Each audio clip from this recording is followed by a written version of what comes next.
Hi, it's Wes here again to tell you about the business I created, Cassandra's Country Candles. The mission statement I came up with for the business was adding warmth with a rustic country touch. I came up with the idea for the business as I was taking a Sunday drive with my wife. I was thinking about how busy I'd been with school and work and everything, and I really wanted to try to come up with a project that I could involve her in, and something that we could to use to spend a little bit more time together as a family. And this idea to create these candles and kind of draw upon her creative talents just kind of popped into my head, and we ran with it. So we came up with four different candle scents to make. And kind of how we came up with these, we did a little research before we just jumped in. We took a poll of family and friends to see kind of what everybody's favorite candle scents were. And by far the most favorite candle scent was cinnamon. It took the poll by like over 60%. Then lavender and peach came along. And American Spring, that was something that I wanted to do something creative with and come up with something on my own. So it didn't even make a list, but it was something that I created. And kind of the funny thing about this is relating to your research is to follow your research. Sweetheart Cinnamon was top of the polls and topped our sales by far. It made up over 50% of our sales. Lavender and peachy, they were about 30% and 20% respectively, and they followed the polls as well, coming in second and third. And American Spring, which I thought it was something I liked, but nobody had mentioned. It is a spring scent, kind of a fresher. I was going for something like right after a rainstorm kind of scent. And we only sold one candle. The three that you see in the picture there are three of the four that I made that didn't sell. We still have nobody wants them, and so that's kind of a big lesson we learned, is to follow the research, and polls and data don't lie. So this is me being a candle maker. Believe it or not, it is not easy. It sounds easy, just melt some wax, put in some kind of scent, and there is a lot more to it. There's things you have to learn about the pour point. There's a certain temperature you need to pour at. I learned that the hard way. The first couple of candles did not turn out very pretty at all. I had to do a lot of, well, not a whole lot, but there was math involved, the certain ratios of scent oils you can mix to certain percentages of wax, and we didn't have a lot of product to work with that we could waste, so I had to be very careful.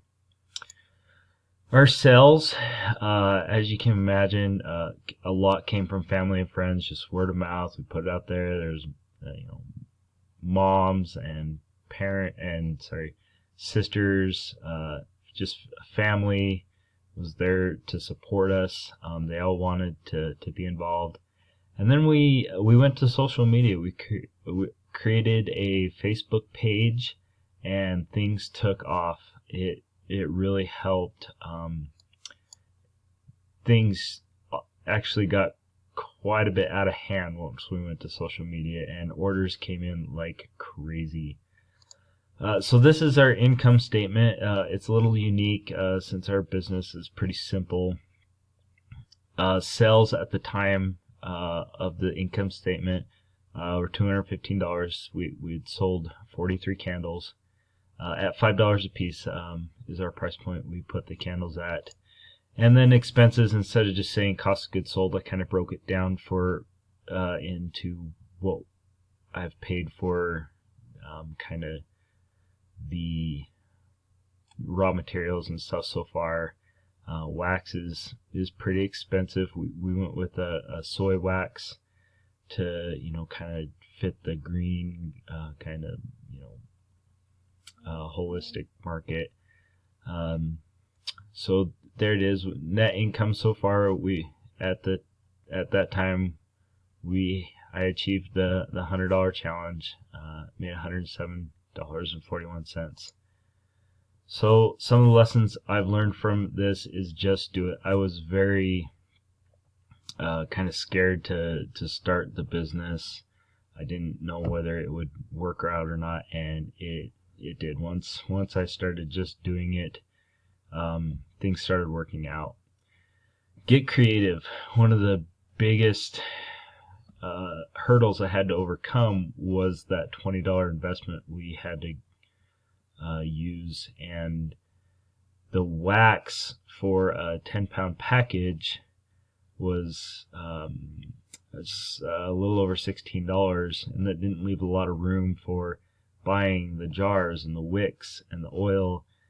And so we had to get creative. We had to find jars that people were getting rid of and we're just going to throw away, and ones that we didn't have to pay for. And that actually worked out quite well. There are a lot of people that use canning jars only once and don't have a need for them anymore. Do your due diligence, do the research. That really paid off. Then be prepared for success. I didn't think it would work out as well as it did, and when it did start working out, by the time we did have sales, one 10-pound package of wax would make about 12 candles, and so we'd have to sell those 12 candles, get the money back for them, and buy more wax. And the time frame between ordering the wax and getting it in, we'd get more sales. And so it really snowballed quickly into, we were very, very busy doing it. And then follow the rules when it comes to family business, like we'd learned in the class. Define roles. Make sure everybody knows what they're doing. There's a couple times where there was miscommunication between my wife and I. She had made sales and didn't tell me, and I had made candles that didn't or weren't some of the ones that she sold, and so we had certain scents that we needed that we didn't have. And so just there's rules you need to follow, and but it works out great. So that's the business. It's still going strong. Like I said, we have Facebook orders coming in daily. Lots of family and friends still asking for candles, and we have a waiting list of people to get to, and it's really worked out well. I've had a lot of fun with it. So that's my business. Thanks for watching. I look forward to watching all your other presentations.